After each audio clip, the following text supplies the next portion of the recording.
பாருங்கப்பா, ஆடி 18க்கு நான் வந்து இந்த பாருங்கள் பீக்கங்காய் அவரைக்காய் பயிர்க்குழி போட்டு தோண்டி வச்சுருக்கேன். இந்த பாருங்க பயிர்க்குழி தோண்டி 4 நாள் ஊற வச்சு ஆற போட்டு அதில் வந்து மண்புழு உரம் இதெல்லாம் போட்டு வச்சுருக்கேன். இப்போ இதில் பீக்கங்காய் விதையும் அவரை விதையும் நட்டு விட்றேப்பா. ஆடி 18க்கு நான் எப்பயுமே நான் இந்த மாதிரி தான் போட்டு காய்கள்லாம் போட்டு நான் சாப்பிடுவேன். இந்த பாருங்க பயிர்க்குழி இது வந்து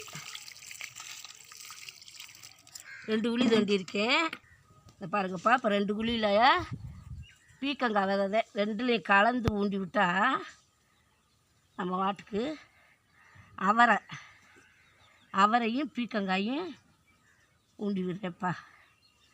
ஆடி 18க்கு போட்டு ஆடி பட்டம் தேடி விதண்டு எப்பயும் நான் அந்த மாதிரி போட்டு தப்பா நான் காய்கறி நல்லா சாப்பிடுவேன். இயற்கையிலே நம்மளுக்கு